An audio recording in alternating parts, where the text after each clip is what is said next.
একটা গণতান্ত্রিক আন্দোলন তো আপনি করতেই পারেন, আপনার সমাবেশ করতে পারেন, কিন্তু তাতে যাতে জনদুর্ভোগ না হয় সেটা নিয়ে আমরা অনেক আলোচনা করেছি। একটা রাজধানীতে যদি আপনি রাস্তা বন্ধ করে দেন, এমনিতে রাজধানীতে রাস্তা খুবই কম, আমরা সবসময় জ্যামের মধ্যে থাকি।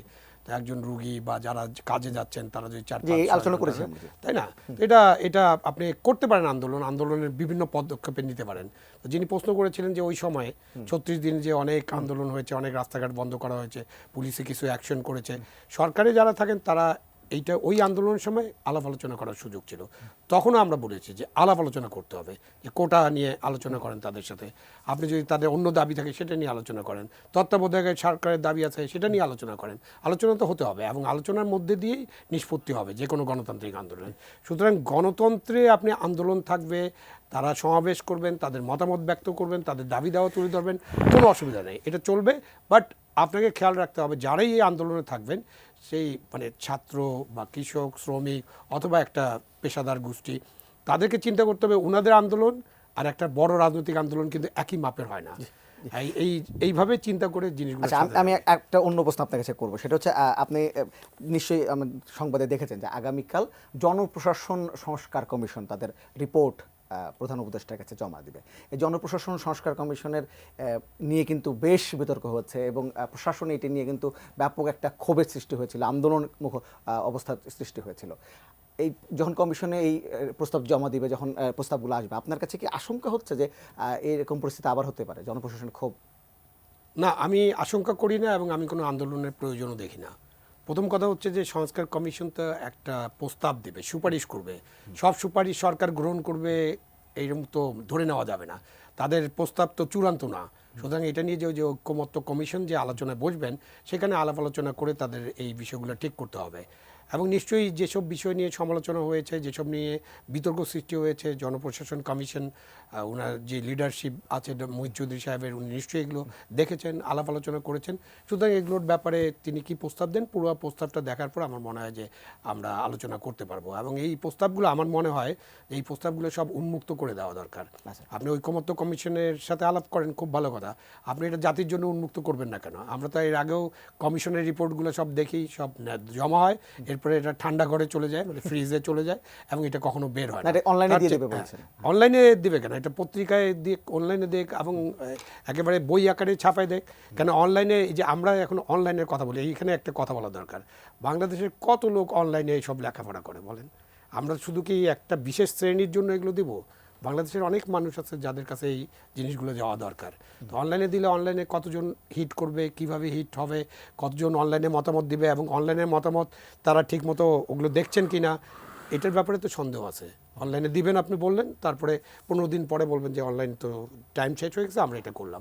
খুব যে একটা পরিবর্তন হয় এটা আমরা দেখি নেই।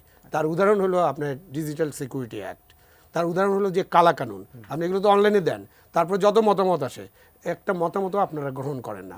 শিয়া বাটার ও ভিটামিন ই সমৃদ্ধ lily glam beauty soap. Lily, always beautiful. সুতরাং সরকারের যে ব্যবস্থাটার পরিবর্তন দরকার, সেই ব্যবস্থার পরিবর্তন করতে হবে। এটা তো 16 দিন হয়ে গেছে, আপনি এতদিন তো প্রকাশ করে দিতে পারতেন।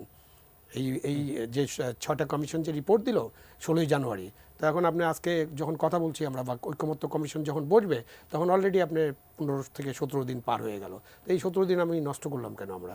তো এটা নিয়েও যে অথর্ব বলা হচ্ছে বা যোগাযোগ ঠিকমতো হচ্ছে না, ঘুমাচ্ছে, এরকম যে কথাবার্তা আসে, এই কারণে আসে।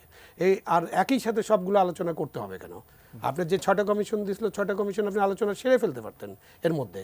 তো এর যে প্রিপারেশন নাই, মানে ডক্টর ইউনূস যখন বললেন যে আমরা 31শে ডিসেম্বর পর্যন্ত সময় দিলাম, তার মধ্যে রিপোর্টগুলো আসবে এবং এই রিপোর্টগুলো পাওয়ার পরে আমরা রাজনৈতিক দল এবং অংশীজনদের সাথে আলোচনা করব। তো আপনার প্ল্যান থাকবে না 31শে জানুয়ারির পরে, তো প্ল্যান থাকবে 31শে জানুয়ারিতে যিনি রিপোর্ট দেবেন তার রিপোর্ট নিয়ে আমরা 2-3 তারিখে বসে যাব, হ্যাঁ, আলোচনা করার জন্য। এটা তো এমন না যে আপনি কিছু নিয়ে আলোচনা করবেন, কিছু নিয়ে আলোচনা করবেন না। ফুল রিপোর্ট তো আমরা দেখতে চাই, পুরো রিপোর্ট তো দেখতে হবে। সংবিধান সংস্কার কমিশন কি রিপোর্ট করলো, কোথায় তারা পরিবর্তন চায়, তো সেটা দেখতে হবে। আপনি ধর্মনিরপেক্ষতা বাদ দিয়েছেন, রাষ্ট্রধর্ম বাদ দেন নেই, তাই না? তো আপনি কেন বাদ দিলেন? এখন এটা অ্যান্সার যদি এরকম হয় যে এর আগেও তো এই রাষ্ট্রধর্ম নিয়ে কোনো কথা হয়নি, কেউ আপত্তি করেনি, তো ধর্মনিরপেক্ষ নিয়েও তো কেউ আপত্তি করেনি, জাতীয়তাবাদ নিয়েও কেউ আপত্তি করেনি। সুতরাং এইসব আলোচনা করে তো হবে না। ফুল রিপোর্ট জনগণের সামনে থাকতে হবে এবং রাজনৈতিক দলগুলোর সাথে যে আলোচনা হচ্ছে, আমার প্রস্তাব হলে এই আলোচনাটা টিভিতে একেবারে ব্রডকাস্ট করা হোক, ওপেন। আপনি আমেরিকান, আপনি তো কি নতুন রাজনৈতিক বন্দোবস্ত, নতুন বাংলাদেশ, অনেক কিছু বলছেন না, পরিবর্তিত বাংলাদেশ, তাহলে এইসব আলোচনা আর গোপন থাকবে কেন?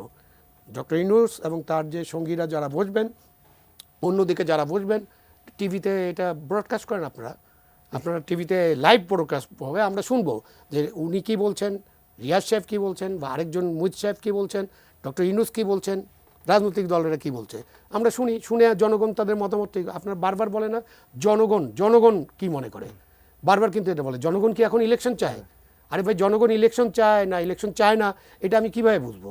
এটা বোঝার একটাই মাত্র পন্থা আছে, জনগণের মতামত বোঝার, মানে গণতান্ত্রিক রাষ্ট্রে জনগণের মতামত বোঝার একটাই পন্থা, সেটা হলো নির্বাচন দিলে এবং সেটা সুষ্ঠু নির্বাচন হলে জনগণ কী চায় সেটা বোঝা যায়।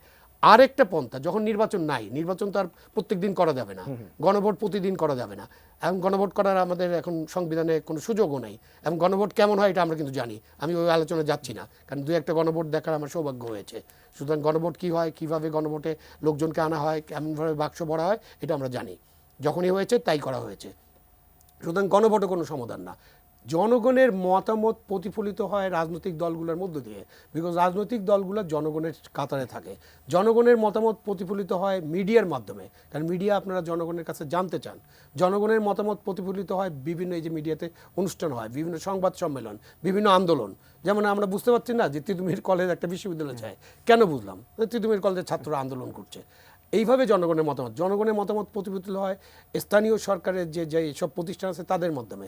জনগণের মতামত জানতে পারে যারা প্রশাসন, পুলিশ এবং জুডিশিয়ারিতে আছেন, তারা যদি ইন্ডিপেন্ডেন্ট থাকেন, তারা যদি কোনো দলের লেজুর ভিত্তি না করেন, দলবাজ না হন, তাহলে তারা কিন্তু জনগণের মতামত জানতে পারেন, কেননা তাদের কাছে জনগণ নানান কারণে যায় এবং তারা সেই কাজগুলো করেন।